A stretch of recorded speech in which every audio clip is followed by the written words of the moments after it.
Hello, everyone, and welcome back to another episode of Four Doors and GT4's. I'm Stu, joined as usual by Aaron, the one and only Pfeiffer TCR. Aaron, how's it going tonight? Going good. On the road this week, shooting from a beautiful undisclosed Hampton Inn. So, yes. Yes, a lovely Hampton Inn, the hotel recording. Hopefully the internet holds up. It has been good so far. So I think we are going to keep our fingers crossed that doesn't change. But we're coming off a fun weekend at Canadian Tire Motorsport Park. It was warm at times. We didn't get the same kind of torrential downpours and storms that we did at Watkins Glen. But a nice trip north of the border, which is a little bit different for you guys. You're not usually. This is the only trip north of the border. So, as someone who's not local to the area, what did you think of coming up to Bowmanville, Ontario, little old Bowmanville? Yeah, well, it was great to dust off my passport once a year to come to Canada. Yes, and see the beautiful Toronto Airport Terminal 3, one of my faves.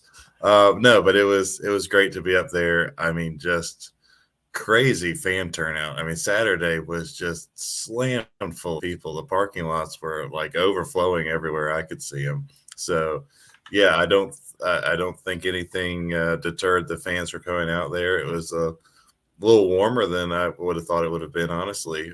But it was great weekend weather wise, great weekend crowd wise, and led to a pretty good race weekend. I think. I looked like everything, even down to the WeatherTech races, and then WeatherTech ran early on Sunday, so you had more racing after WeatherTech even. So yeah, it was a good weekend, and a good weekend for us that we'll get into in a minute. But yeah, always nice to come to Canada. Mosport really won me over the first time I went there. It is When was your first time here? It wasn't last year, was it?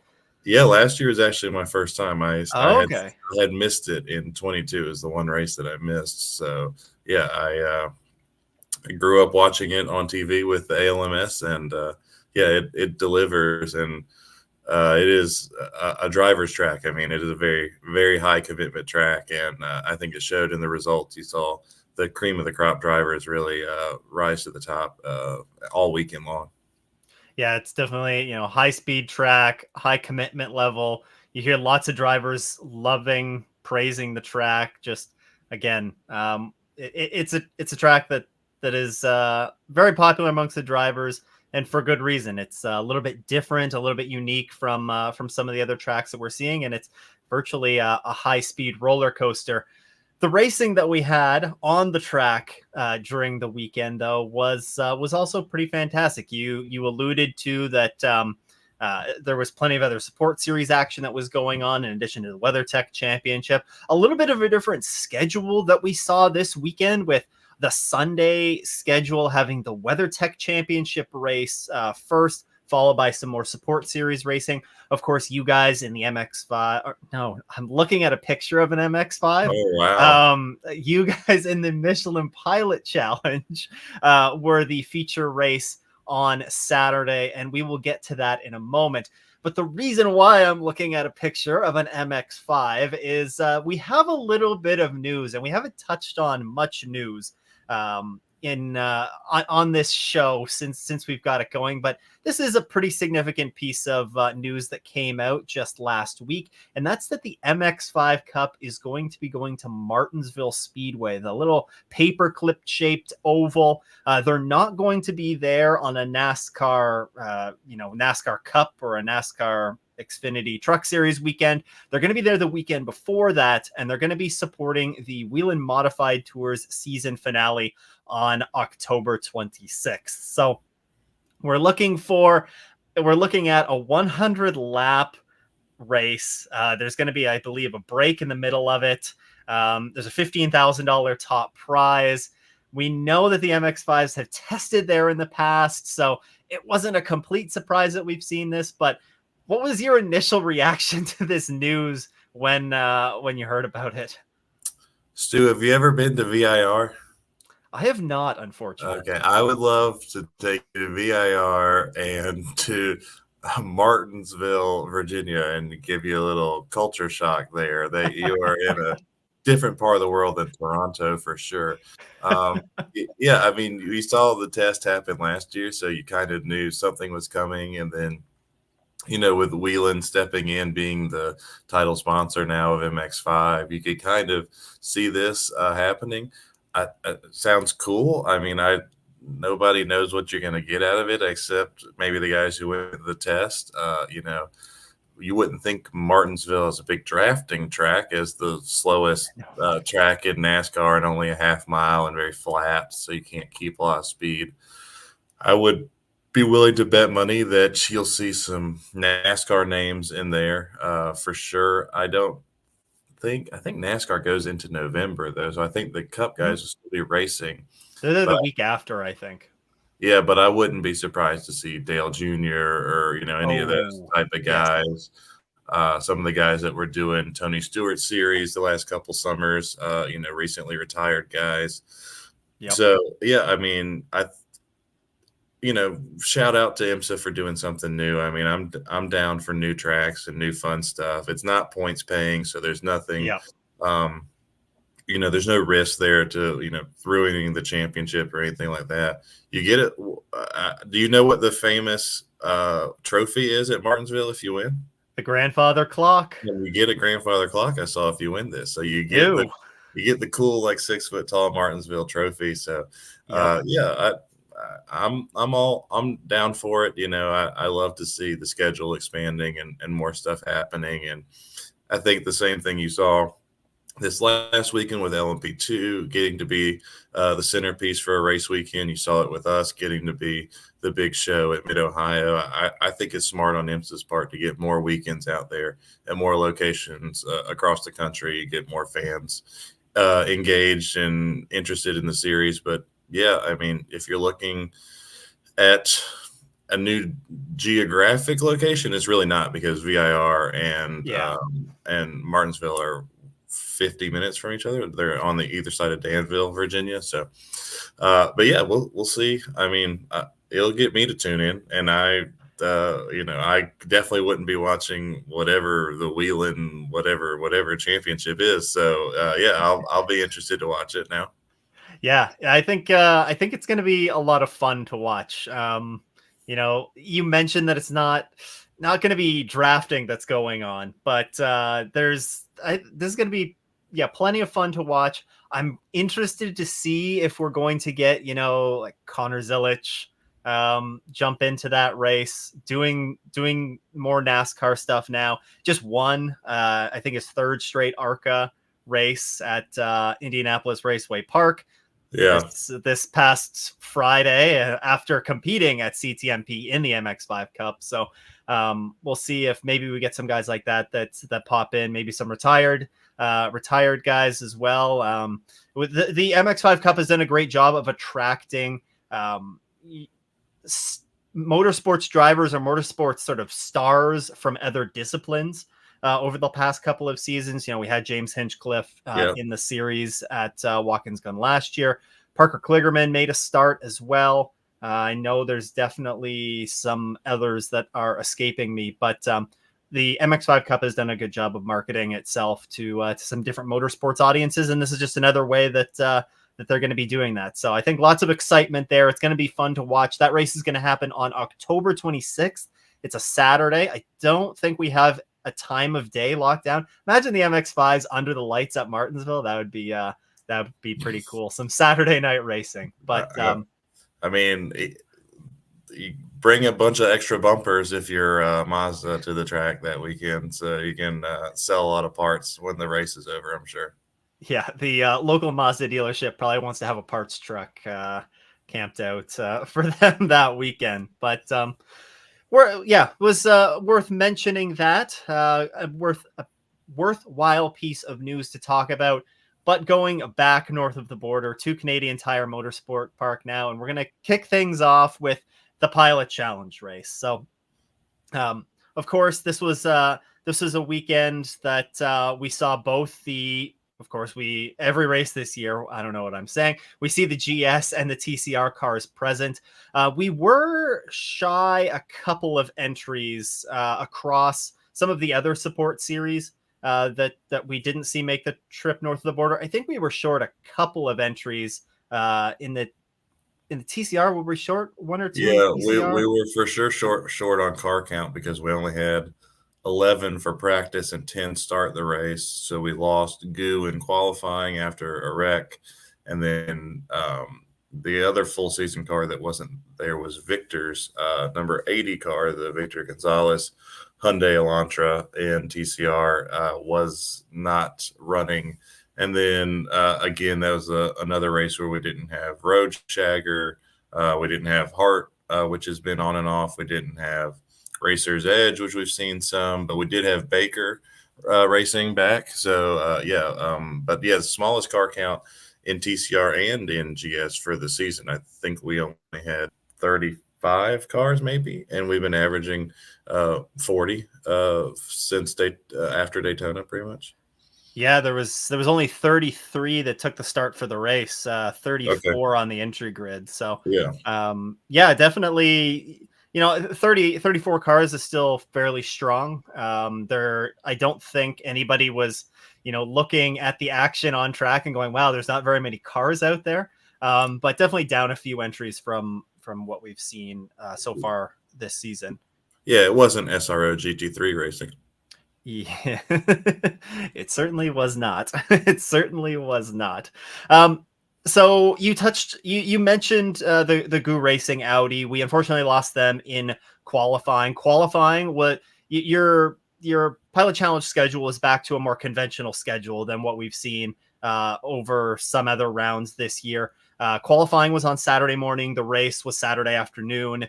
And we lost Goo in the qualifying session in the morning. So not enough turnaround time for them to be able to make it out. We did see another incident that pops into mind from the qualifying session. That was the number 22 Tooth Autosports Porsche in the GS class.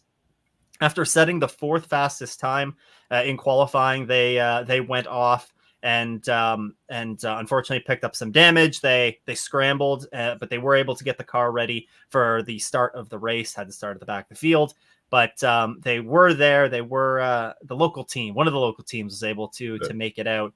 And very good job by those guys. I mean, I was walking to the bathroom during the fan walk, and the car was rolling to the back of false grid. So, I mean, they were cutting it close. They probably had 20 minutes left there. But yeah, they got it turned around and even had mostly wrapped, honestly, besides like the quarter panel. So yeah, and they were having a really good run. But something happened to them. Spoiler alert, later in the race.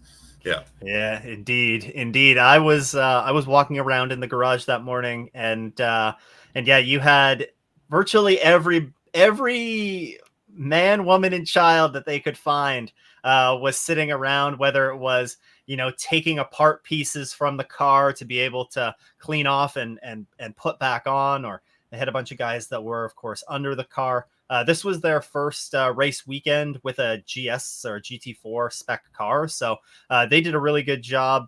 Again, not even putting aside putting that car back together, but just I would say it was a pretty good first weekend for them. Moving on into the race. Actually, before we move on into the race, is there anything that stuck out to you in qualifying? We mentioned that the temperatures were actually pretty hot at CTMP this weekend. But it was pretty consistent for you guys across from Friday when you were practicing, turning over to Saturday. Was there anything that was surprising you with what you expected the track condition to be, or this is the second year that we've had some patches, some sort of fresher asphalt on the track? So was there anything interesting that you were discovering during Friday and Saturday? No, I can't say anything that was shocking. I mean, kind of normal, what you would expect from CTMP, especially in a touring car. I mean, you're putting a lot of load into the tire, so you're looking at the tire a lot with your tire engineer and with Michelin and seeing what the tire's doing, and hotter temperatures. Obviously, you're going to have higher deg, higher track temperatures. Qualifying was really pretty tightly packed there. I think the top 7 are all in the 123s in TCR. And then we're just a little bit right off of that, starting in 8th. So, yeah, I thought the track evolved pretty fast. I think it was pretty green when we got there on Friday morning. I know that the rain from the hurricane had come through Wednesday night and washed basically all the rubber off of the track. So the track really rubbered in throughout Friday, and by the time Saturday morning, it really was rubbered in pretty strongly. So we were okay with where we were starting in P8. We knew going in this is a challenging race, especially for a Pro-Am car. I mean, it is probably the highest demand track for a driver. There is really no break to take on the track except on the back straight, and even then you have multi-class racing. You got cars coming by you. You're watching your mirrors all the time with the cars you're racing around. So yeah, a challenging circuit and a very quick lap as well. I mean, you're doing 123s, 125s. I mean, it's easy to lose the lap if you're off the pace there at a track that, for as tough as it is and as demanding as it is, just doesn't deliver yellows very much, honestly. I mean, the track is very well laid out as far as asphalt runoff in trouble areas where, especially 2, for instance. I mean, if you go off there, you really got to be messing up to go all the way to the wall there. So, it delivers a fast-paced race, which is what we saw, minus, well, we had yet another yellow on to start the race. This one for at least this one after the green flag, at least. Yes, but no, but I wouldn't say anything shocking going into the race, but one that is challenging if you don't have 2 quick drivers. I mean, it is especially compared to if you look forward to Road America. I would say they're very opposite in that way. Yeah. Well, I definitely want to talk about what will kind of big differences between CTMP and Road America later on. But you alluded to it here.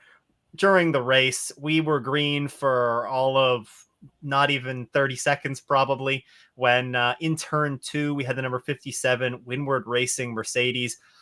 It sounds like they got a little bit of help, a little bit of a tap from behind, perhaps. It's a really difficult spot, kind of going over the ridge in the GS class as well.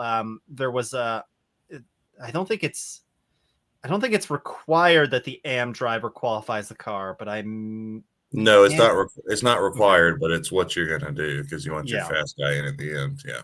So a lot of the AM drivers were in the car.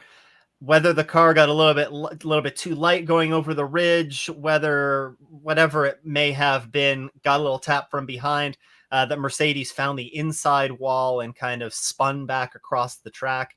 They weren't able to get it moved in time for the TCR field that had taken the green flag and was quickly approaching the scene. So IMSA probably wisely threw a very quick full course yellow there, which I don't think anybody really has a problem with. It is right when the race starts, but it's going to be a quick yellow. We're not going to have any pass arounds. And really, at the end of the day, we were back racing within, a couple of laps after that. You have to throw that yellow there. I mean, it's, I'm on the radio already screaming at Preston that there's a car sitting in the middle of the track at turn 2, and they're ripping through 1. And so it goes yellow. And definitely better to be safe than sorry in a blind turn. I mean, you can look at what happened at the end of the IndyCar race this weekend and see what happens if you don't do that and don't err on the side of caution and don't throw the yellow quickly. So, I think it was only a 2-lap yellow because Bryce Ward got the car back to pit lane. So we packed up, and then something interesting happened during the yellow in TCR. So, and I don't know if you noticed this or not when you're I did not. at the crowd. So one of our sister cars, the 98 car, they're running P3, and they get a puncture. And so we're on the back straight, and you know, you have to stay in line when you're under yellow, and when a slow car pulls over to indicate that they're having an issue, you can pass them, but you have to do it in order. And the car that was following them was not passing them. So the race is about to go green, and we have a 15-second gap between third place and second place because the 98 car is trying to not rip the fender off the car coming back, and the fourth place car isn't passing them. So when I called green, Preston very quickly got on the gas and actually went from 8th to 4th on that restart and passed that group of cars that was packed up. But when we hit the line, we were already 15 or 16 seconds behind second place at that point, second place, because we're second in that line. So that was probably the most frustrating part of the start of this for us. Is it's already a short lap, and you're already wanting to keep the gap as tight as you can, knowing you might go green for a long time, and you start out on the back foot. We started, so you have JDC, the 17 car and the 33 car are basically off in their own battle for the first half of the race. That's why. Yeah, you know, now that you're mentioning that, I do remember on that restart seeing the cars. I was standing sort of right on the infield side of turn 2. Mm-hmm. And so I saw the spin happen with the 57. And I remember when we got back to green, because there's no class split, or I guess no, there is a class split, but there's no separate starts. There's no separate starts. Yeah, everyone was together. Yeah. Yeah. So you see all the GT4, the GS cars go through, and then you see 2 TCRs in a big gap, and you know we're standing there. You can't really hear what's going on over the loudspeakers, and we're kind of like, was there another wreck in turn 1? Because that's definitely something that has happened in the past. You know, get a little bit over eager going into turn 1, but okay, that's interesting to know. That was something that wasn't totally clear even when I rewatched the race about that. But so that's what happened. I believe that ended up putting the Baker Audi into 3rd, and then we were 4th, and then some passing happened, and we shuffle around where we're in a pack with the Alpha, ourselves, and our sister car, the 77 car, and that's where we would end up running for the majority of the first half of that race. And from then on, I mean, really, it's a lot of green flag racing, and you saw the 17 and the 33 battling with each other, and then you had a couple battles further back, but it all kind of, the race kind of comes together and is won and lost in that window right there in the middle of the race. Now, one thing that we did see when we go back green, and I guess not necessarily seeing it when we go back green, but kind of the strategy for this race. It seemed like from the drop of the green flag, you know, it was very close for especially the TCR cars, whether you guys were going to be able to make it with just the one stop around the halfway mark. Mm-hmm. Factoring in, we got a couple of full course yellow laps at the beginning. But do you think that the strategy was a single stop race for the TCR cars? The GS cars definitely, without full course yellows, would have had to make a second stop, or at least a splash. But for the TCR cars, was that the same play, or? So like reference the year prior where you have TCRs.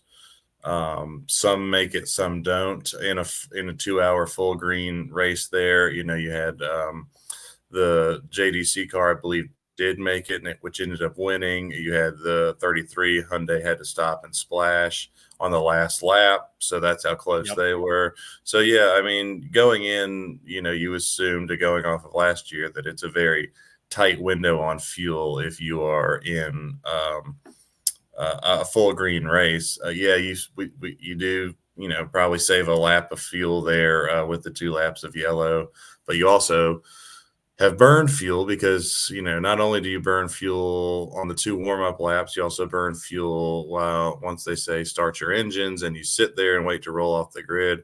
You also burn fuel when you drive the car from your paddock spot all the way up that mountain of a hill to the to the pit lane there. It's true. And your mechanic's driving the car up the hill, and he's getting stopped and starts and stops and starts because the officials are stopping them and then telling them to go, and people are walking by. So yeah, you have a little bit of fuel burn too there. That's sometimes people don't think about. So yeah, it was going to be a tight race, but I think you saw. I mean, most of the green flag stops unfolded before it went yellow. That it seemed like a lot of cars were still going to make it. Maybe looked like a couple guys stopped short there, but even a lot of GT4 cars once again stretching the fuel a long way there. I mean, that ended up becoming the winning strategy in GT4 was to do it on one stop. You saw all the guys that splashed under the yellow never made it back to the front. You had the super running in P1, and they come out of the pit sequence, I believe P1 again. But once we went yellow, they splashed and they never got back to the front after that. Yeah, there was the same. It was the same for the Motorsport in Action McLaren. They were right up near the front as they've been for a majority of the season, but came in during that full course yellow for a splash of fuel. And yeah, just CTMP is a difficult track to pass at. You mentioned that, how high commitment of a track it is. There's not very many heavy braking zones. Well, there's maybe one. Would I mean, Moss Corner probably be the only heavy braking zone? Yeah, you brake pretty well going into 5, although you're going up like 5 stories in that's true. Yeah, in a few feet. I'm sorry, meters. We're in Canada, and then going into 8's a pretty decent braking zone. Yeah, 1 is not a brake. 1 is definitely not a braking zone. That's just keep your foot in it kind of thing. Yeah. So yeah, you're not many great passing opportunities. You'll see some bold stretches or some bold attempts at some place on the track, but lots of the time it's capitalizing on a mistake, getting a good run, sort of a combination of those things. So yeah, those to wrap that up, those GS cars that did stop for the splash weren't able to rebound from that in the second half of the race. But we talked about these cost or the splash, and there was a full course yellow that caused or that enabled these cars to be able to come in and take that splash. This was the second full course yellow of the race, and if I'm not mistaken, there were only 2. There was not one late. So yes, this was the second and final full course yellow of the race, and this was for the number 22 Tooth Autosport Porsche that was stopped. You mentioned that you could get some fuel burn in the lead up to the grid, potentially going up the hill, that maybe you don't account for. The 22 Porsche was definitely stretching the fuel as far as they possibly could. And based on everything that I saw, it sounds like they ran out of fuel. Coming out of turn 5, which is Moss Corner, and there's a very large uphill portion directly after that, which if you are out of gas and you are at the bottom of, you are definitely not going to get up.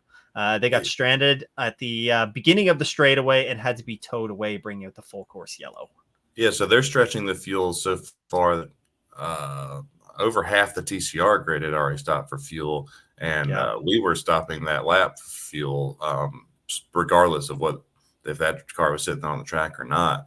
So they were just flew a little too close to the sun there.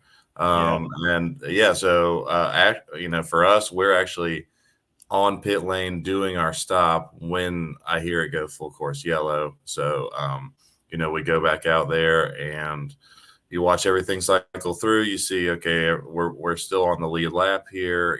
I believe we were sitting P6 after all that was said and done.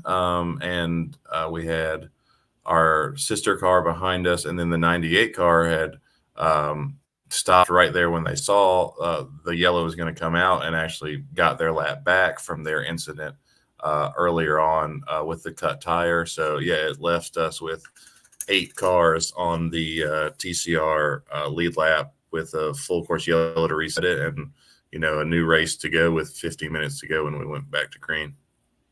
Yeah, You said it perfectly there. Sort of a new race with 50 minutes to go, as we often get in these IMSA races.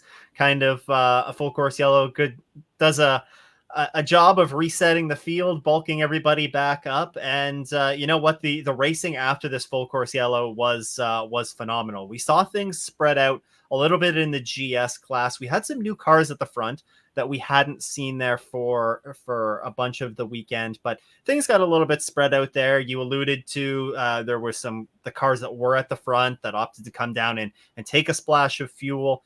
They could never really make their way back through that GS field, but it was kind of not the same story on the TCR side.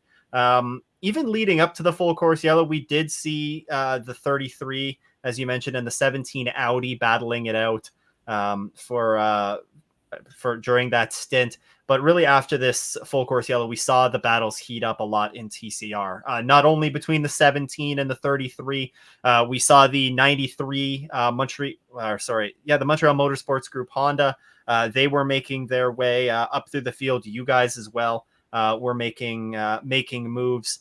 And if I'm not mistaken, I think Denny picked up a couple of positions right on the lap back green. So we're going back green, and the Alpha has its failure in turn 1. So yeah, we go from P6 to P5 right then, and that's when we lost the Alpha.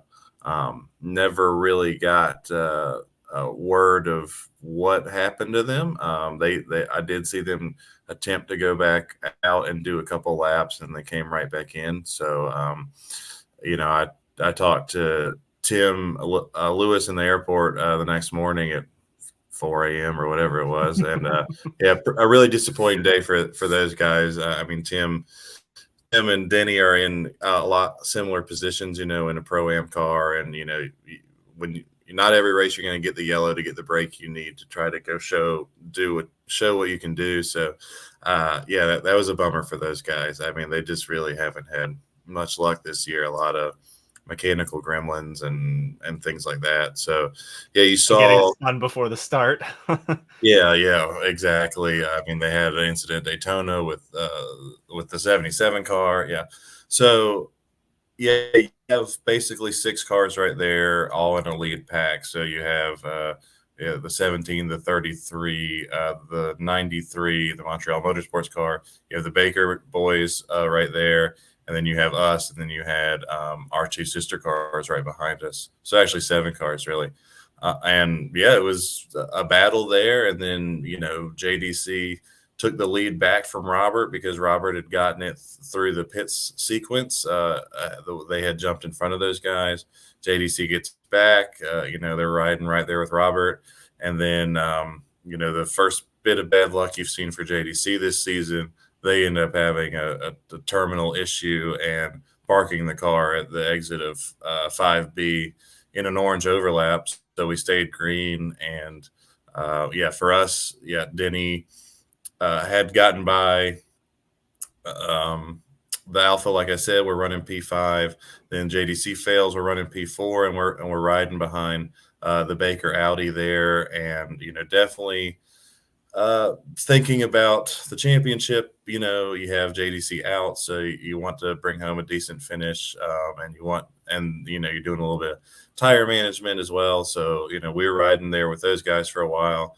Then we ended up passing them, and that's kind of all she wrote for us for the day. So we would end up coming in P3, about 2.5 seconds, I think, off the lead. But an amazing day for Brian Autosport and the Hyundai Elantra in TCR, with Robert and Harry getting their first win of the year, and their first win for Robert in a couple seasons back in Canada, where he got his first one. I was really excited for those guys. I know how bad Robert wanted it. And that was his first race win as the closing driver. So he'd gotten his other wins had come with Mark Wilkins being the closing driver. Yeah. So I know those guys are our trailer partners. So we're with them all race weekend long. So yeah, another double podium for our trailer. So we were happy about that, and a big point swing for us. Obviously we lost points to those guys. They caught us by 50 points with their first place points versus our third. We gained 70 points on JDC. So, we were 220 behind coming in. We're 150 behind now. And then the bigger thing for us, for our team, is the Manufacturers Championship. And we were able to close that gap to only a 20-point lead for Audi over Hyundai. So that's right back up for grabs now for the Manufacturers Championship. So, I think honestly, that result is going to keep us from having a boring end of the season here. I mean, it looked like JDC was going to run away with the thing, honestly.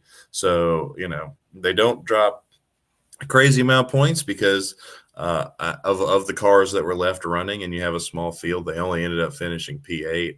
Yep. So it's not like if you break on lap 1 at Daytona and you got 17 cars and you only get 150 points or whatever. It could be a lot worse day. You see that in GS. We were just talking about before we came on here, about people with 90 points out of GS races, so many GS cars. But yeah, it was a good day for us. 3 podiums in a row. I'm never gonna have anything bad to say about that. And to come out of a very difficult track and a challenging track, I thought Preston drove well. I thought Denny drove extremely well, and to come out with another trophy and to close the points gap to the car in front of us is all we could ask for that weekend. So we're excited about it. And a win for Brian Hurt Autosport is, that's the name of the game for us. True. Yeah, I think, you talked about it there, that the 17 pulling off with that issue is kind of in my eyes, the big thing that happened in this race. The championship leader coming off, and also really good there on it was Mikey Taylor that was driving the car. Yeah, at that time, to be able to pull off into one of the orange overlap areas. They're you see them a lot. They're easily highlighted, but not always is a driver able to get their car to one of those overlaps. Or sometimes I think they can try and nurse it around. It was good to see just, pull off. We didn't have another stoppage in the action, which was great from a fan perspective, and I'm sure probably from your perspective as well.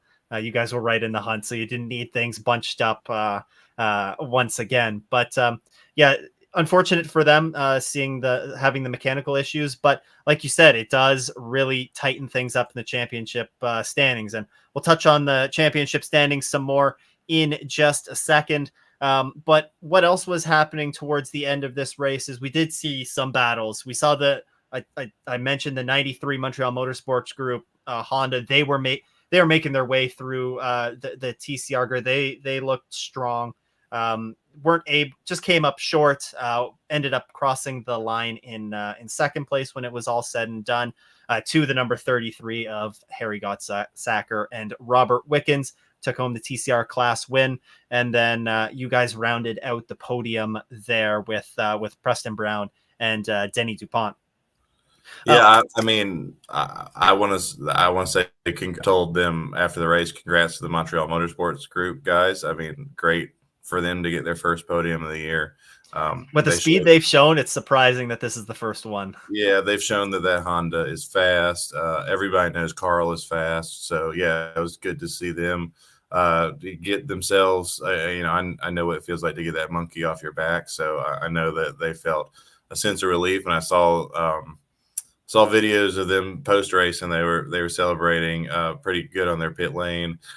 And again, second time out, I'm going to say it again, very impressed with the Baker father and son and that team. They did really well. I made sure to go over there with Preston after the race and tell them that there was nothing to hang their head about today.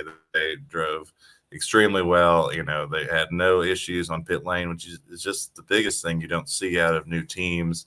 And yeah, they were running P3 for a majority of the race. Probably 75% of the race they were in a podium position, something like that.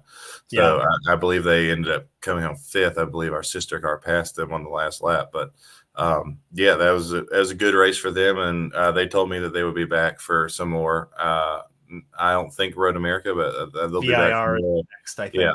So hats off to those guys as well. Another good weekend for them. And then you go to GT4. I was shocked when I found out that RS1 hadn't won a race in Pilot Challenge since Daytona of 2022.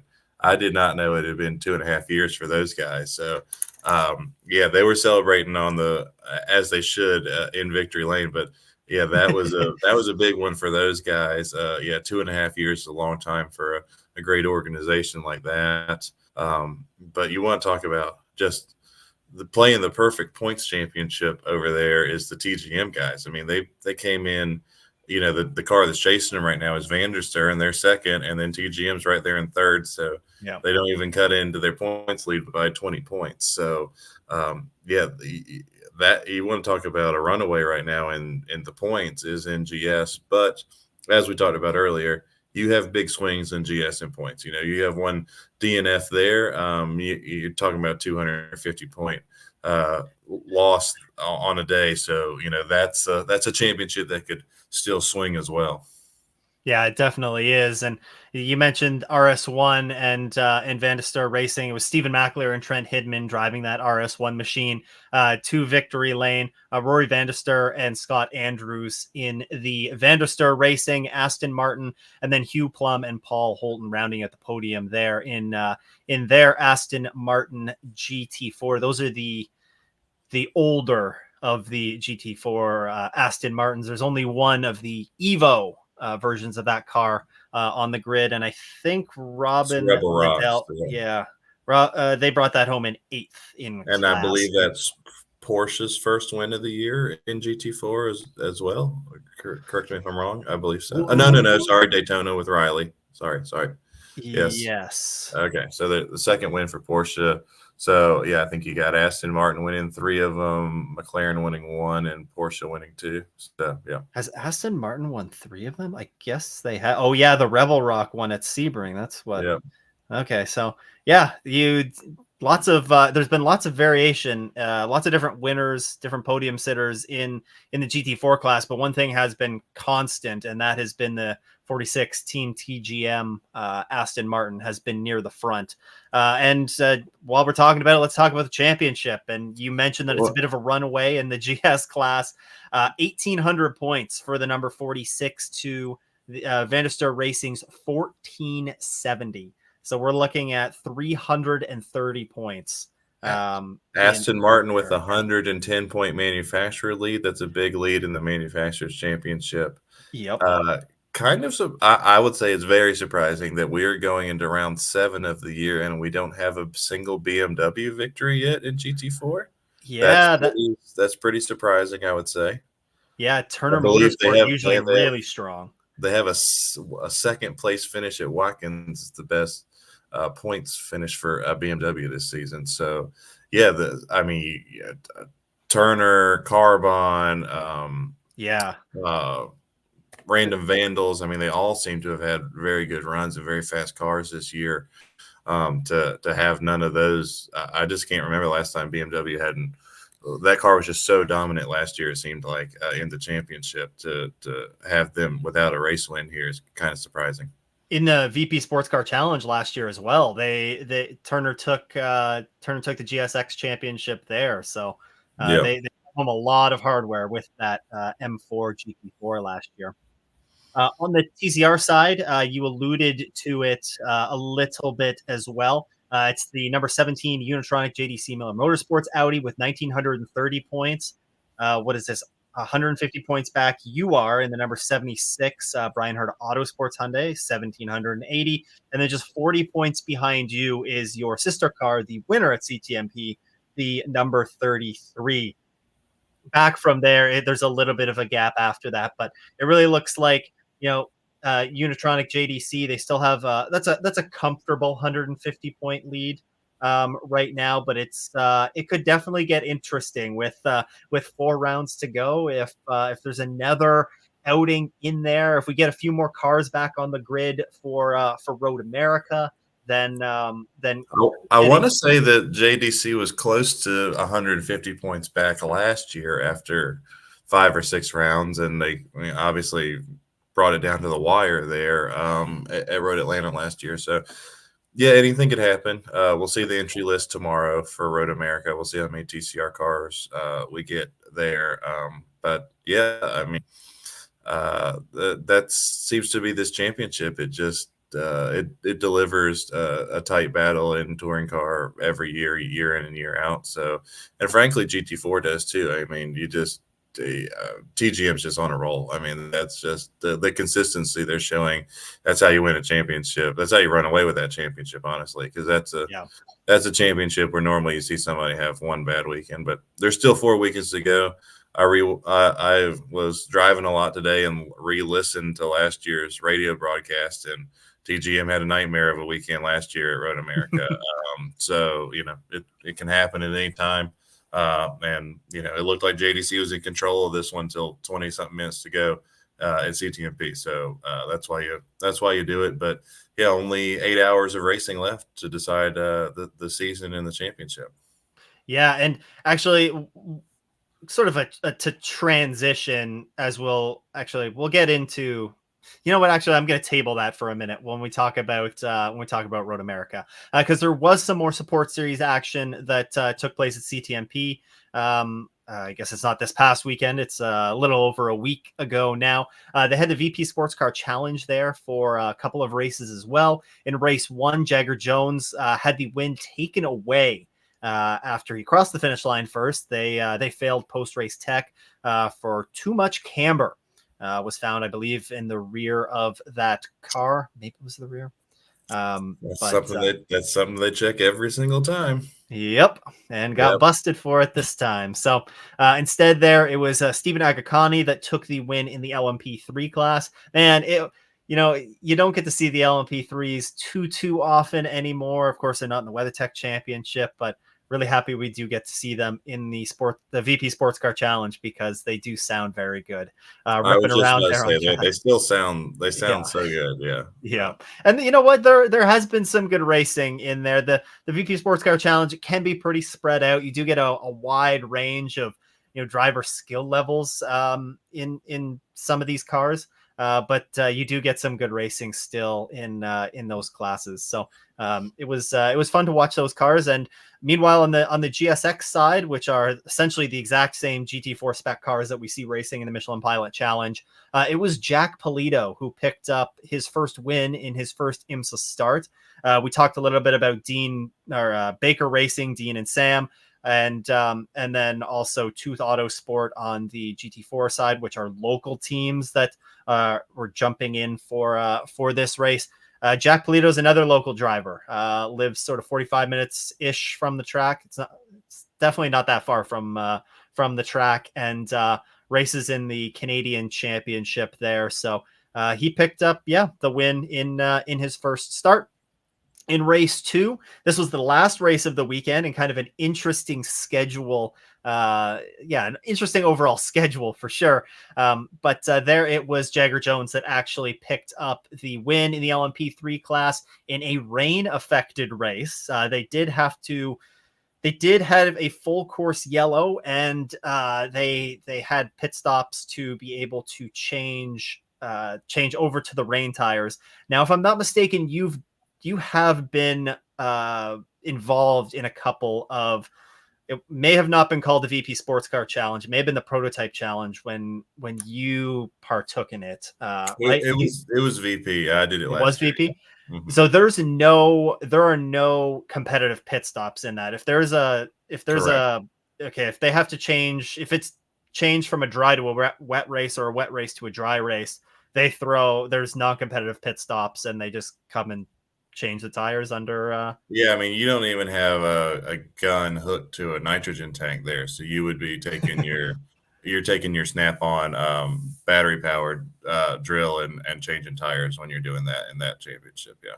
Okay, so that is what happened in this race. They, after a brief full course yellow period, it never went red or anything, but a brief full course yellow period, they got the rain tires on, and they finished off sort of the last 5-7-ish minutes of the race in wet conditions, which I just mentioned. Jagger Jones won. And then in GSX, there was sort of a last lap turn 8 incident that happened. There was a few cars that went off battling for it, and it was Josh Green that took the win in the GSX class. And then we couldn't talk about the sports series without talking about the MX5 Cup that took place. In race 1, it was rookie Weston Workman who picked up his second win of the season. Actually, funny story. I mentioned that I was at turn 2 for the start of the Pilot Challenge race. Well, I was just standing there with my dad, and then Connor Zilich and Weston Workman walked up with couple other people to watch the opening 10 minutes of the Pilot Challenge race there. So yeah, they so it was Weston Workman that picked up his second win of the year, and in what was another fun race in the Pilot Challenge. High speed track like CTMP, there was plenty of drafting to be had there, unlike we will see at Martinsville. And then in race 2, it was Nate Cicero who picked up the win. So yeah, some more good sports series racing. I know that you don't really get an opportunity to watch any of that, although I do know that lots of the time when the MX5 Cup comes on the TVs, some of the crews will turn their heads, or if you guys are eating lunch or something, may tune in. Did you get an opportunity to see any of it? I've been sitting in Apex Cafe before, which is the restaurant IMSA builds every weekend for teams to eat at. And literally they'll have the MX5 on race, and you'll have everyone from GTP drivers to the crews watching the MX5 guys. Especially, I remember vividly at Daytona, almost all of us watching the MX5 race on the TV while we're sitting eating dinner one of the nights before Rolex, like the Thursday night before or something. They were racing race 1. I rewatched the VP race 1. That was all I've gotten to rewatch so far. So I have not seen, I've seen the highlights, but I have not gotten to completely rewatch. Shame on me. I haven't even completely watched the WeatherTech race still. So, oops. Yeah. Yikes. Well, I can say that the MX5 Cup races were definitely, they're definitely worth a watch. But like a crazy person, I have rewatched 3 years of Road America already for Pilot Challenge. So, I mean, I do have that. Wow. I mean, you're doing race prep at this point, so that kind of makes sense. Yeah. That's a perfect spot to transition here. Actually, before we do that, any closing thoughts from CTMP? Well, first, I see we got a lot of viewers in here. Don't forget our comment section if you want to ask any questions or anything as we get closer to the end here. Just a very solid weekend for us, for the team, for Hyundai. We're pleased with it. Obviously, we wouldn't be satisfied until we go 1, 2, 3, 4 at Bryan Autosport. But we still had a very, very good weekend. You can't win them all. And I thought we did. I thought my car particularly, I thought my crew did great all weekend. I thought my drivers drove well as always. And we came out with a solid points haul, and super excited for Road America. I mean, no offense to CTMP, but Road America is like chef's kiss. I mean, it is a great, great circuit, and another place that will deliver an awesome fan turnout, and excited for it. Yeah, it's gonna be a fun one heading to Road America. It always delivers some good racing action. It's a track that's not only I mean, sounds like you enjoy it quite a bit. I'm sure that sentiment is echoed by a lot of the teams and drivers as well. But we also get a track that is pretty much universally adored by the fans. There's a lot of there's an outcry for there to be an endurance race that is done at Road America on the WeatherTech side that doesn't look like we're likely to see anytime soon. But yeah, it should be a great weekend of racing, and it is once again a very high speed track like CTMP was, but kind of in a different way. It's not. CTMP is just so flowy and up and down. There's lots of elevation change still at Road America, but there's more heavy braking zones that you got to maneuver the car through. There's a wide variety of corners as well. Lots of still medium and high speed corners, but as we transition to Road America, what are the main things that stick out in your mind when you're thinking, setup, and what am I going to have to deal with heading into this race? Well, first of all, if you've never been to Road America, it is like probably the number one spectator track I would say you could go to. I mean, it is a track where you can go literally stand on the inside or the outside of the track in every single spot but the kink on the outside, basically.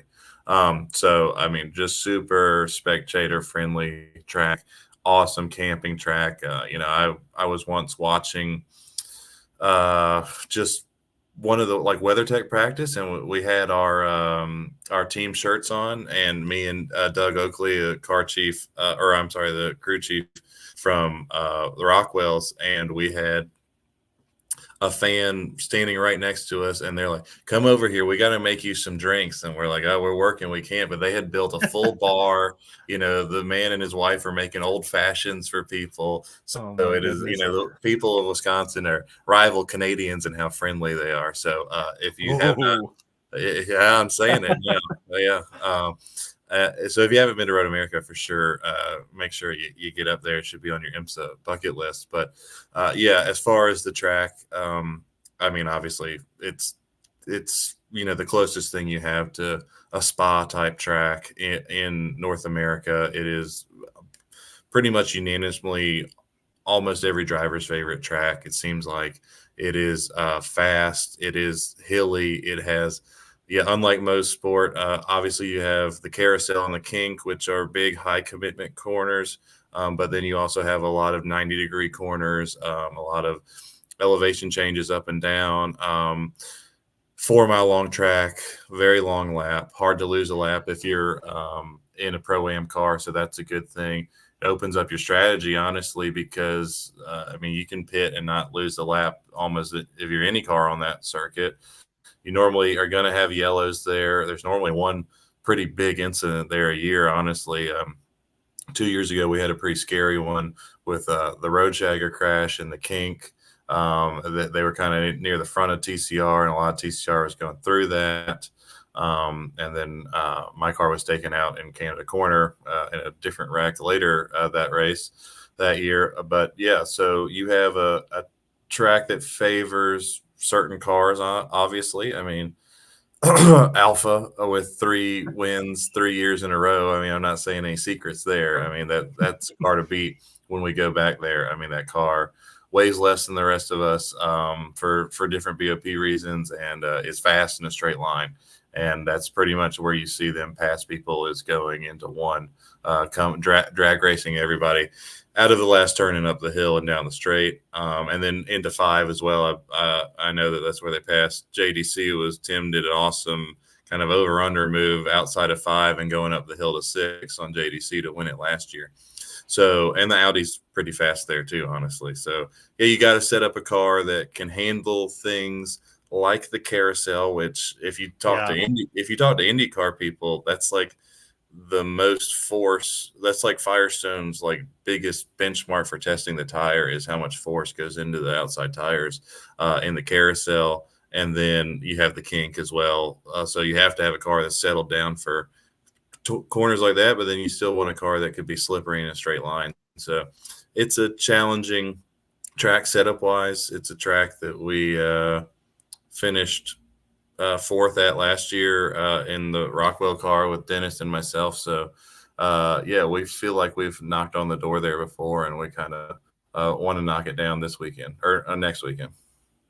Yeah, it's interesting that you mentioned the Alpha. We talked about how they've had some struggles, some unfortunate stuff happen the last couple of races, and I guess this season in general. But heading to a track that has definitely suited them the past couple of years. You also mentioned Audi, of course. They finished second with the JDC car last year, and then we had the 33 Hyundai as well that rounded out the podium. So a little bit of variation there in the TCR class, but so this is a track that going into last year's race had just been repaved, and something I know that we saw play out in the WeatherTech Championship race was it was kind of as much of a one groove track as you can kind of get. You really, the WeatherTech Championship really didn't want to go off groove there because there was no grip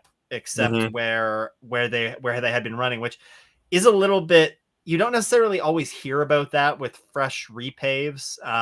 Lots of the times they can have a lot of grip, but I think this may have been very, very fresh. I can't recall exactly how soon prior to the race it was paved.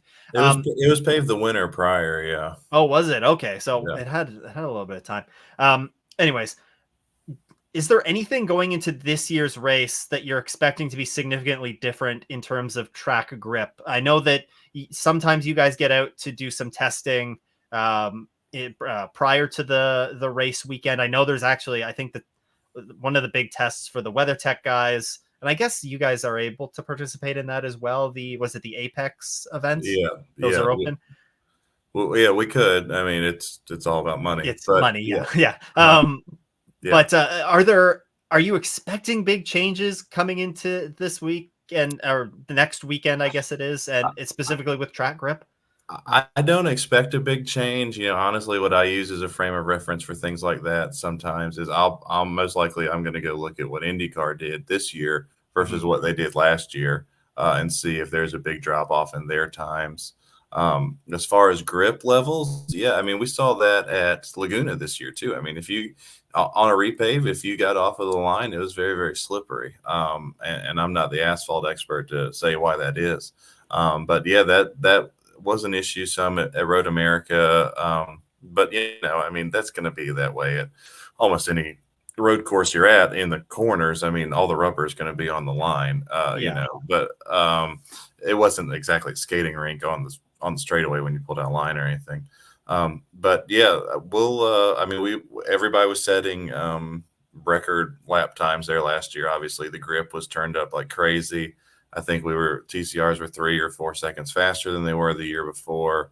I remember IndyCar was like 7 seconds, well, something crazy faster than they were the year before. So yeah, I mean, it seems to have kept all of its character. I remember some drivers talking about the curbs felt a little different because of where the asphalt sat on the Oh, okay. curb off of the repave. But that's some stuff that the driver look at during the track walk. Better them than me to track walk that 4 mile up and down a mountain of a track. That's a track golf cart walk for me. I was gonna say you need a golf cart or a bicycle to go on that one for sure. Yeah, I'm not Jordan Taylor. I'm not out there sprinting the track walk. Yeah. So yeah, but I think that's just a race that really seems to always deliver last lap passes. It seems to deliver The really run good, up to the finish line as well. really, Get a draft and really great GT4 finishes there. You think of the one in the rain a few years ago where Robin came like from the very back and passed yeah. everybody at the very end there. Yeah, so you throw rain into. I was actually thinking about rain at Road America today. That's such a huge track that you could. Obviously you can have it at a lot of tracks, but you could have a Le Mans style thing where it's dumping rain in part of the track and then the rest of the track is dry. And what do you do for tires and stuff like that when you're at a 4 mile track that's pretty decently spread out as well? Yeah, that's actually a really good point.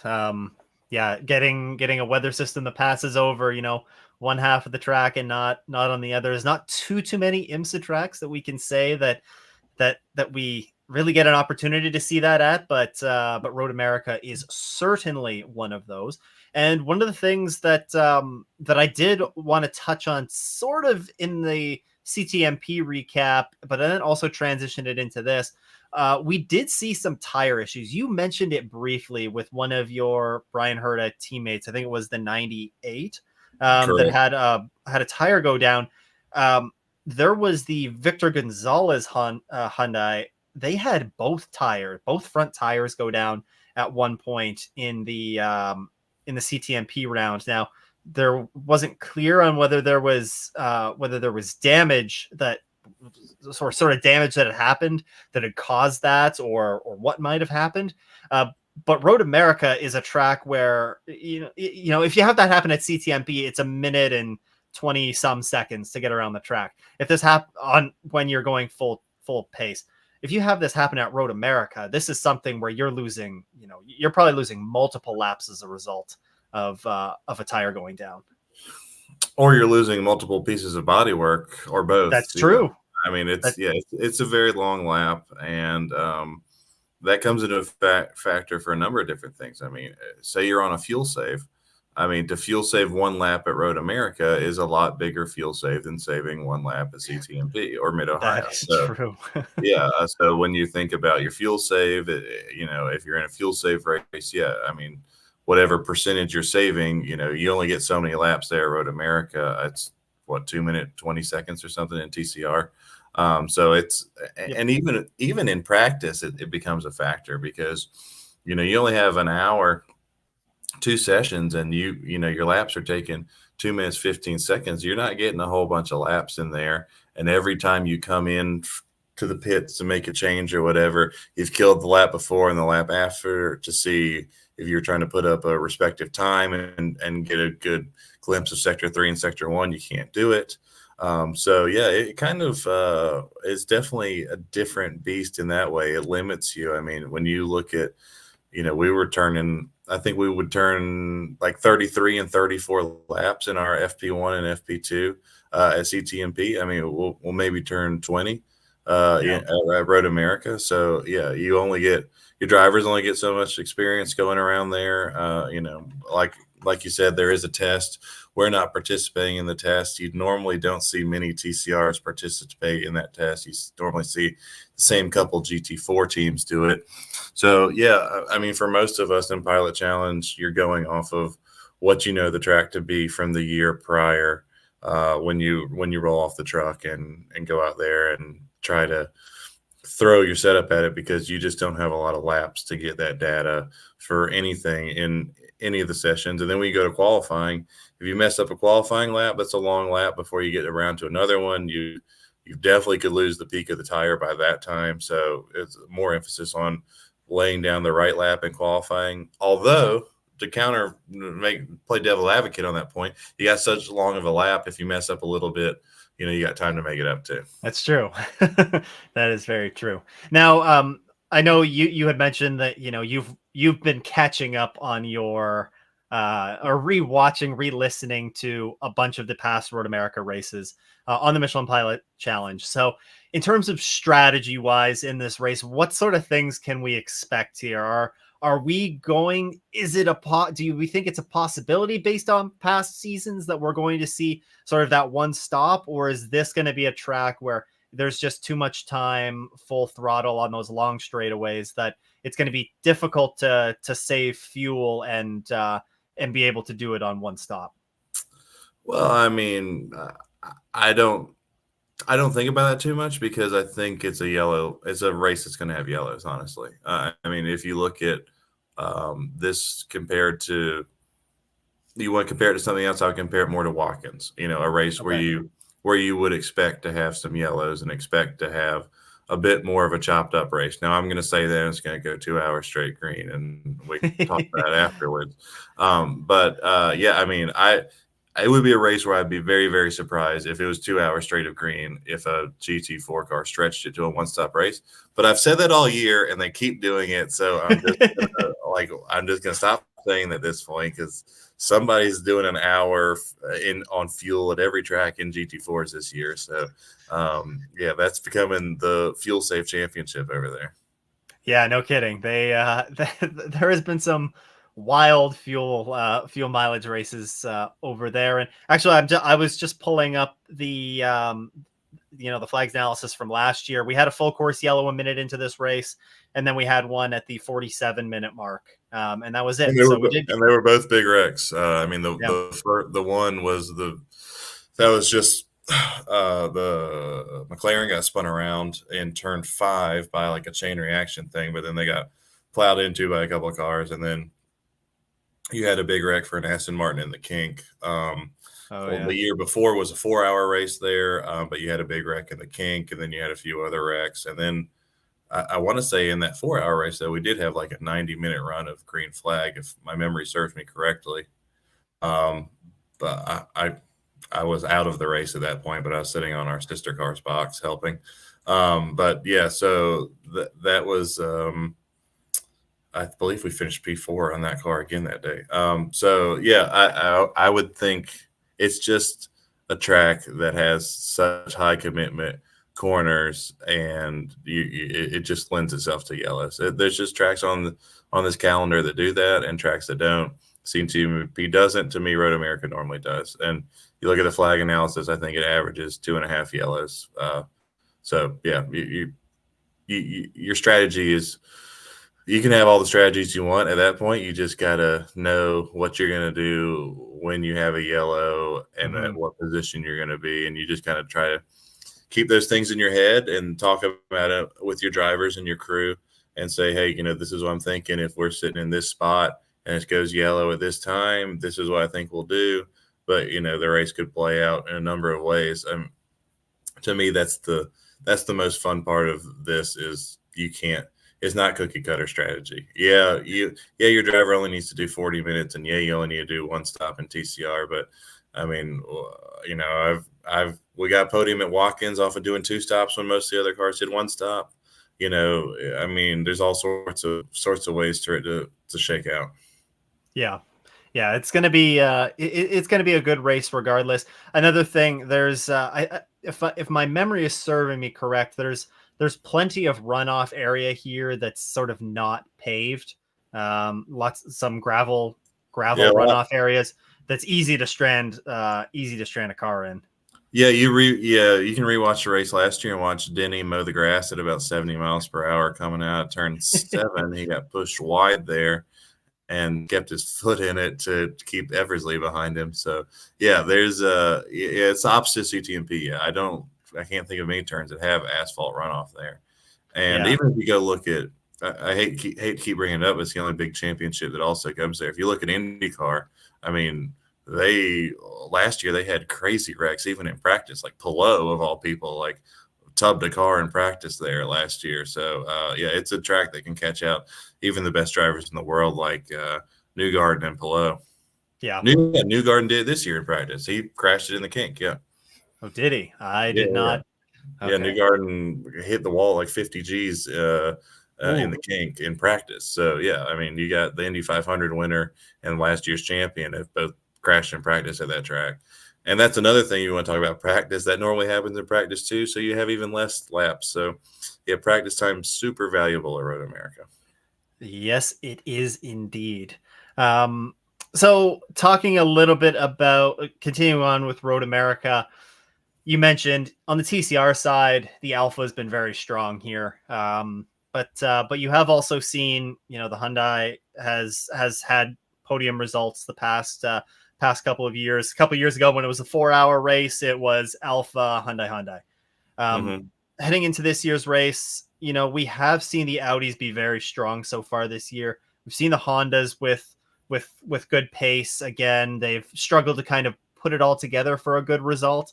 But at CTMP, I think there was it seemed like it was pretty close between the top sort of 3 manufacturers, if you want to go Audi, Honda, and Hyundai. I don't know if you saw it any differently, but it seemed like it was pretty close between you guys. Heading into Road America, is there one that you're gunning for? I guess the easy answer there is Alpha, and one that you're looking for as being the favorite. Yeah, I mean, you can't rule out the Alpha, and you can't rule out JDC. You take the body of work JDC's had over the past 12 months. You certainly cannot rule them out of anything. You take the body of work that Alpha has had over the last few years at that particular circuit, I wouldn't rule them out. Honda, I mean, once again, laying down the fastest laps of the weekend at CTMP like they've done most the circuits this year. So obviously the Honda has a lot of pace. The number 6 car decided he was going to try to race through the field at the end of the race when he was 3 laps down. So yeah, he wanted to show his pace too. Interesting strategy. So yeah, it's but yeah, those 2 are the ones I have circled. And when you're in a position like we are obviously your goal is to keep the 17 and 33 behind you if at all possible. But those are the two guys that pretty much run up front every race. So yeah, it'll be an uphill battle, but it's one we're excited for. And yeah, like I said, I I love Road America, and it's not just because I enjoy cheese, which obviously I do, looking at this body. But yeah, it's a great place to go, and we're Body we're by excited cheese. for it. Yeah, sorry, I didn't mean to interrupt you there. That was funny. I forgot that Road America is very renowned for the cheese. We're going from like two sort of cheese related tracks and circuits in back to back weeks. So or back to back And races from CTMP. you taught me about bagged milk when I was in Canada, so I did learn that. Yeah, I know I had that conversation with a couple of people because I think we had that conversation, and then I thought, that's something I don't think about every day. That's kind of strange with that milk comes in a bag here. And So I told you that we stayed at a casino in Canada, mhm. right? Yep. And I need to see you again because I have like all this Canadian money that I won at the casino that I did not convert back into US dollars. It's just sitting in my wallet. So Oh yeah, man. you guys got these goofy plastic pieces of cash and stuff. Yeah. Yeah, we do. Plastic money. It's like I said, it's nice if you leave something in your pocket and it goes through the wash. It's still Yeah. fine. It's You different don't colors. You know what color it is, how much you got. Yeah. Yeah, and with the $100 bill, I don't think it's real, but if you scratch it, apparently it smells like maple. It's Oh, you that know would make sense. Yeah. that would make total sense. We Yeah. can't get away from our maple. Yeah. We're getting off track here. The on the GS side, maybe this is one again. You've been listening to some broadcasts from the past few years. Last year it was the Rebel Rock Racing Camaro that won by I think 15 seconds or so. Of course, that is not a car that is back this year. Oh, But they won because the Mercedes actually won on track, but was DQ'd. okay, I only so know that that because I just listened to the race today. But Windward actually won the race on track. okay. Was this one of those? Yeah, they maybe had fuel tank was Yeah, not not this was a fuel checked. stretch race last year. So yeah, they made it. Maybe they failed the fuel audit. Yeah. Yeah, they So definitely had one of those last year. So well, and I saw Ryan in the chat asked what GT4 would have an advantage, and I would say the BMW, honestly, because just looking back at last year, before it becomes a fuel mileage race, it's like the two Turner cars and the Random Vandals cars were like the three battling it out in the front for most of the back half of the race, and then the fuel just didn't. They were talking about. John and Shay were talking about on the broadcast that I guess they had just won a fuel mileage race at CTMP with Turner before that. So they had just taken 6 liters away from the BMW going into Road America. So they ended up not being able to play the fuel save game like some of the other cars. But they seem to have a very quick platform there last year. McLaren seems to be fast everywhere yeah. all year this year. But then again, the Aston Martin, has 3 out of the 6 victories. So yeah, any of those guys. I mean, Mercedes. You you said saw. I Mercedes mean, said they won Mercedes. last year. They also won the year before that as Yeah, well. super solid platform. You saw the Supra be really fast in the right hands last week at CTMP. So they seem.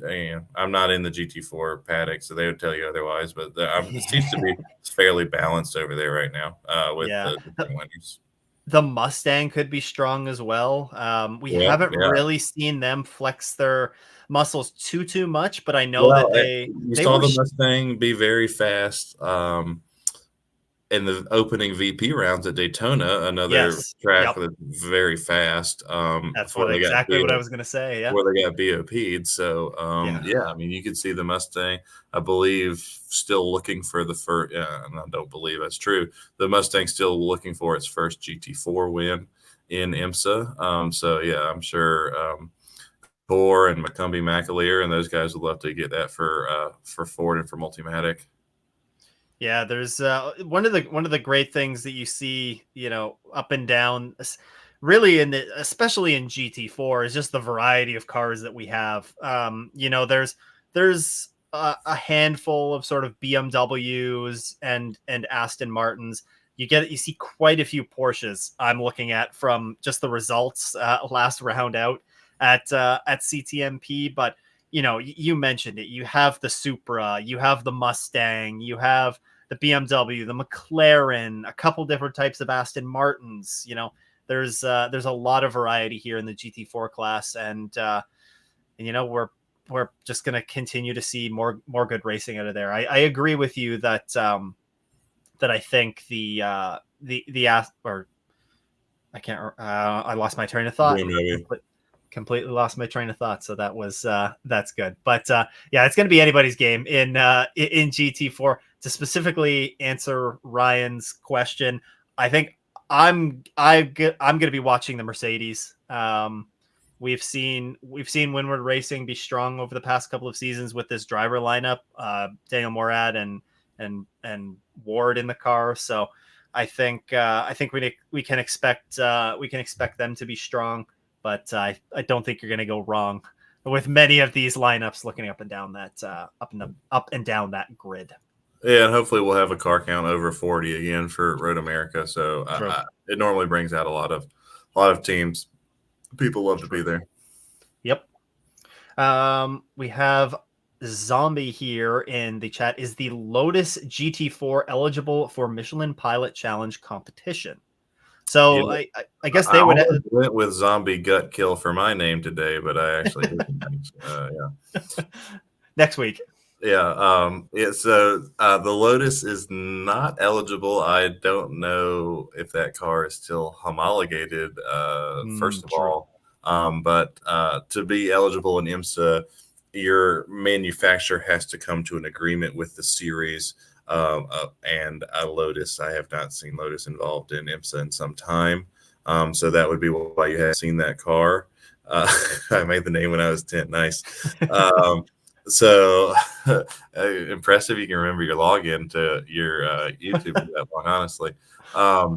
So yeah, the car is, they just don't have an agreement with IMSA. You don't see Lotus selling very many cars in the States. I know that is small manufacturer, right?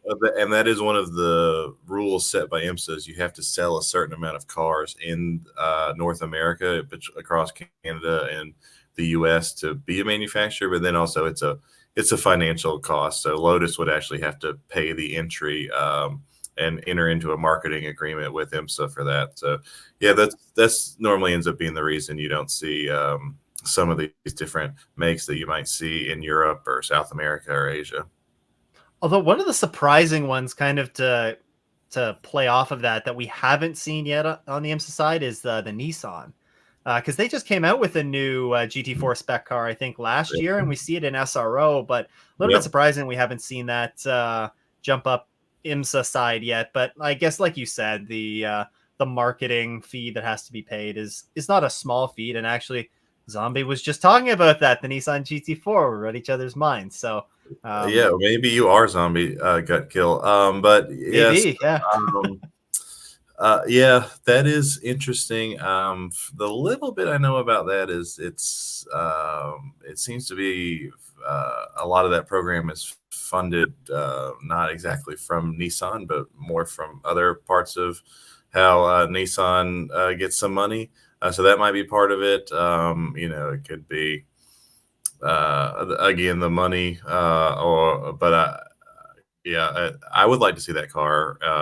When I saw it debut or them launch it in 2022, I was going, well, I hope we see that car in IMSA next year. So yeah, if teams keeps having success with that platform, and they have a good partnership with Nissan and Nismo, I'm sure they will push for that car to come to IMSA. I know Flying Lizard runs it. I know Black Dog runs it, I believe, in SRO. So and honestly, if you not to talk SRO, but GT4 is strong across both platforms right now in North America. I mean, I would think most people wouldn't argue with you that SRO's best series right now is GT4 America. So yeah, I mean, you got what, probably 60, 65 cars running consistently between those two championships for GT4s across eight Yeah.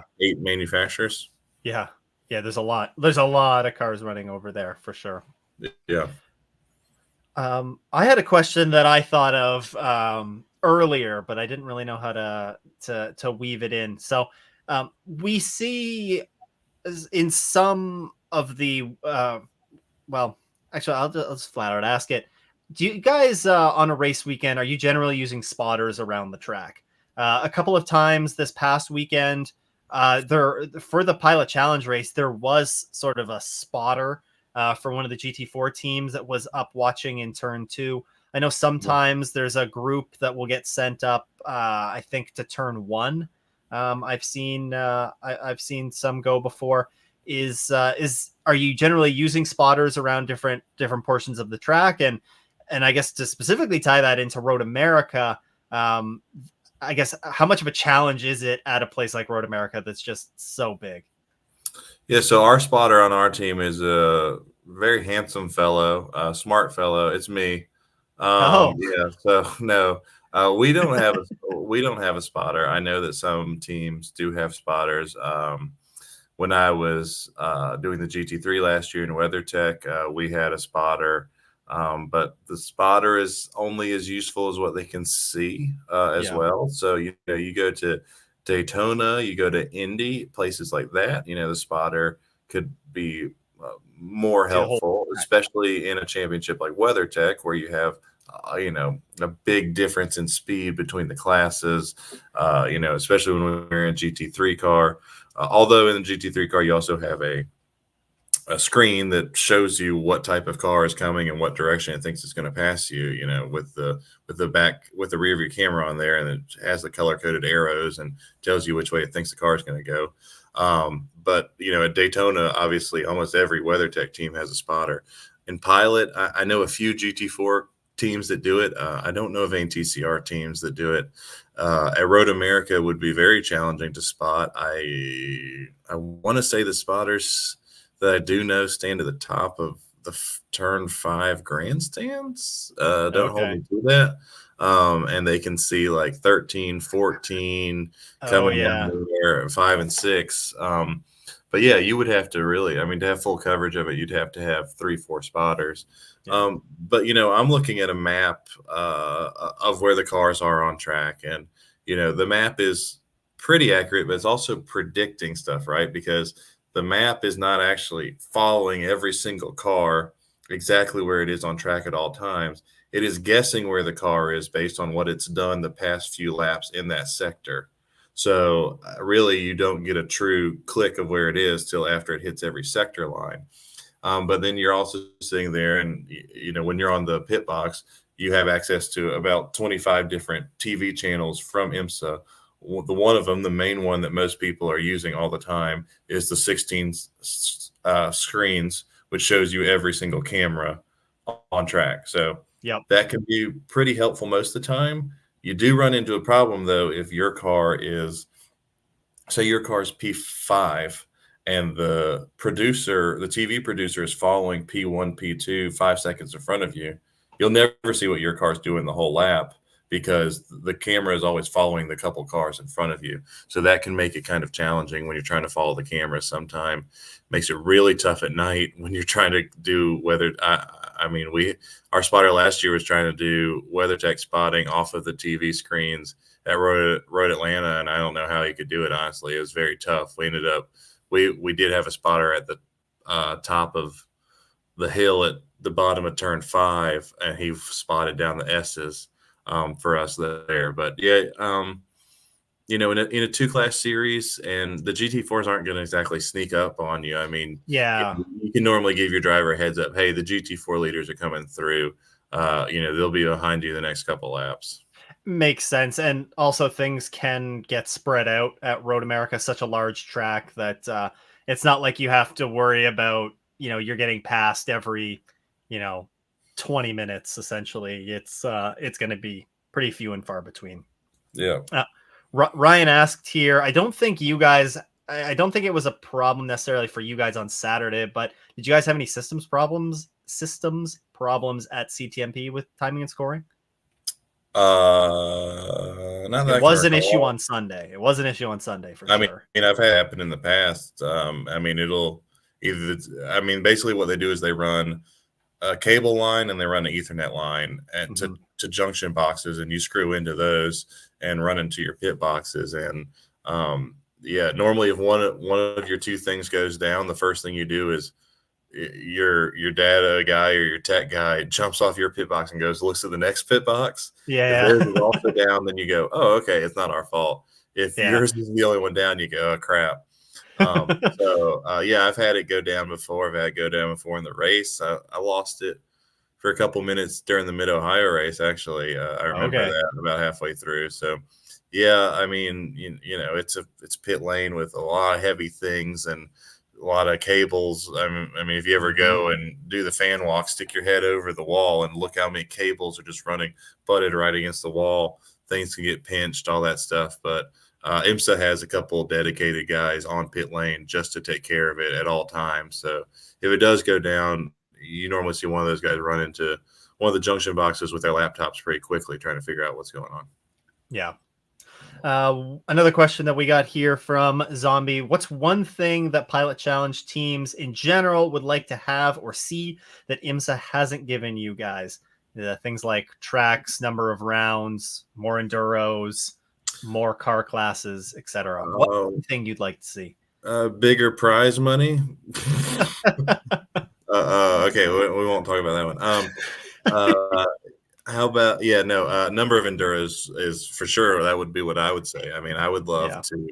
I really wish we could have in pilot. We could have at least 3, if not 4 rounds of 4-hour races, or if you don't do that, then maybe make one a 6-hour race.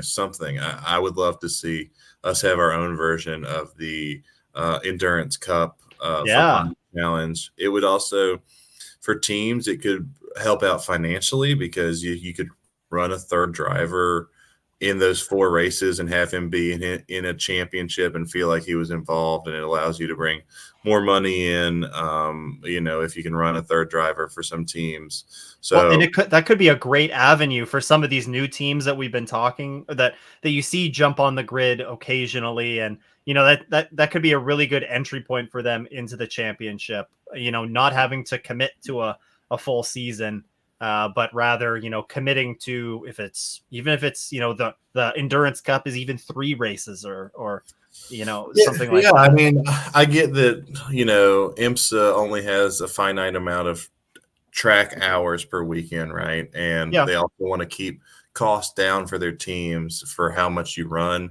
Yep. But at the end of the day, once you're at the track, once you've paid your crew to be there, once you've flown there, once you have the hotels, the amount of money you're adding if you add 2 hours on to 1 or 2 more races is pretty fractional compared to the amount of money you're spending already. Okay, I'll buy $2,400 worth of tires in a TCR car maybe.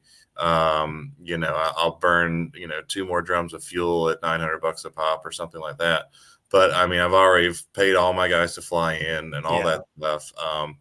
And quite frankly, I think you could deliver some more showpiece races at some of the other tracks that we go to. Road America being a perfect example. We ran the 4 hours there in 2022, and I had a lot of fans say, man, that was awesome. Y'all were the longest race of the weekend. That was the longest race we saw the entire year here.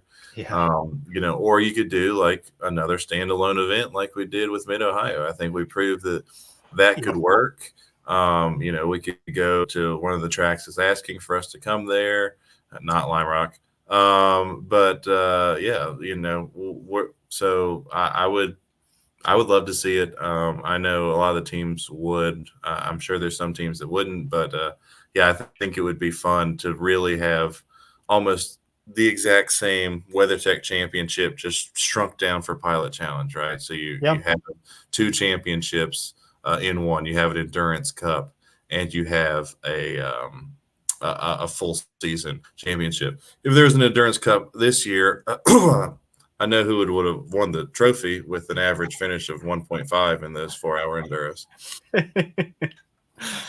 Yeah, I think for me, that you got a really good one. That's a really good idea, sort of the endurance cup. Oh, I got one too, and you're probably gonna hate this, but that probably makes it fun. I'd love to see the LMP3s in the pilot challenge. I think having another spot for them to race, it was a place where I really wanted to see them go to when it was announced that they would be coming off the WeatherTech Championship. Um, I think I would love to see it in the pilot challenge. It would probably be pretty wild, but I do think it would be nice to as sort of a middle step between your sort of the entry level VP Sports Car Challenge and the WeatherTech Championship with the LMP2s and things like that. Especially since there's new LMP3 cars that are coming out. They're being announced now. They're being unveiled over the past month or so, and there's going to be starting testing. We're going into a new generation of LMP3. I think that'd be fun to see. And I don't hate that idea, but I know who does hate that idea, and that is all the GT4 manufacturers. So that would be the reason you don't see that is they want to see their cars continue to get the TV time and be the overall winners of the races. Yeah. And I think we'd be in a different position if LMP3 cars were made by auto manufacturers, by OEMs, but they're not. They're just purpose-built race cars. So, when that'd be a fun idea. A Ford Mustang LMP3. Yeah, there you go. But I think until that happens, BMW, McLaren, all these brands want to see their cars continue to be the showpiece of the series, not Ligier, who's only selling cars to other people that want to buy race cars. That makes perfect sense too. You talked about sort of the marketing investment that these manufacturers have to make in the series. There is a lot of, IMSA has wants to keep the manufacturers happy at the end of the day, and there's a lot of GT4 manufacturers that love to say that, hey, the Mercedes came across the line first, the Mustang came across the line first. Yeah, John Doonan and his team are amazing at what they do, and they're amazing politicians. That's what they got to do every day. They have to keep all the OEMs happy, and that's the name of the game in sports car racing. Is if you don't have the manufacturers, then you don't have a series. To tie up that thought, another cool thing that I would like to see is that Mazda TCR become alive. Call Mazda then. Yeah, call Mazda. I think we're approaching the end here. We did have a comment from Sam Baker earlier in the episode. I don't know if Sam is still kicking around, but it sounds like he was the one that when you were talking about that, I was like, well, Sam was running, I think he was running third at that time, so I was like, it might have been him. Honestly, I thought it was one of the Hondas because the Honda jumped right in front of us on the restart, so that's who I thought it was. I didn't realize it was Sam. Okay, well, I'll give Sam a pass since it's only his second race in the series. It does make sense that take back all those nice things I said about you, Sam. No, they all cancel each other out now, right? Yeah. No, but this has been a lot of fun. Before we go, just to give you an idea of what we're on deck for here at Road America, we're gonna have a couple races for the Mustang Challenge. They're back on the grid at Road America. Gonna be loud hearing those Mustangs rip around the track, but they sound great. We said the LMP3 cars sound amazing. These Mustangs sound amazing as well. The Porsche Carrera Cup North America is also back on the docket for a couple of races. And then the only other support series, just 3 support series there this or next weekend. And that's going to be you guys, the Michelin Pilot Challenge, for a 120-minute race. I thought the Porsches and the Lambos were there. They're not both there? No, the doesn't have the Lamborghinis on this schedule that I'm looking at. Well, maybe not. I don't know. No, there's no Lamborghinis. Okay. Well, they have Mustang and Porsche racing on Thursday or practicing on Thursday for some reason. Yeah, it's kind of a weird. They have like some Thursday afternoon practices, and yeah, I was kind of surprised that we didn't see one other series there because I've never been to Road America. This is going to be the first time that I go to Road America. Oh, But you're coming to Road America? I Oh, nice. am, I Yeah, am. yeah, I you're right. You're right. Yeah, Lambos are next to Dakota. Yeah, with yeah, Black. I assume that there's plenty of grid space there at Road America. Yeah, it's a huge. I mean, the pit lane's gigantic. Yeah, yeah. Okay. The paddock. The paddock is the problem. Yeah, yeah. Yeah. Oh, okay. Yeah, you can be on the grass in the paddock. There's a grass section. That's not the best for setting down your car and trying to get accurate numbers. Yeah. So I that guess they might have started listening to the teams and stop making somebody go to the grass because we were in it 2 years ago and MX5 was in it last year. So yeah. maybe that's why we're cut down to just that. Maybe no one has to go to the paddock of shame. Yeah, you wouldn't want to be have one of your haulers in the grass and get a big rainstorm that went through. Otherwise, if you were here for our Watkins Glen wrap up episode, it might be like the RV that I was camped next to. Yeah, well, At the you Glen. don't want to ask your guys for 1 millimeter of toe change, and they're trying to do it in the True. grass, and their setup pads are sitting down in the dirt, and it's just And they're sinking or pointless. Yeah, exactly. So lots of good race. That's all to say. Lots of good racing coming up at Road America. It's going to be a lot of fun to get to witness that in person. If you're going to be there, of course, you can stop by the Brian Hurd Autosport tent and say hi to Aaron. As long as long as things are going good. So all the time, yeah, everything's always everything. And then of course you can, if you see me, then stop me and say hi. I'll probably do some sort of a gathering at some point in the weekend. But yeah, I think that's gonna wrap this up for tonight. Another good episode. Big thanks for tuning in. We'll be back after Road America in advance of VIR, which you guys are going to, correct?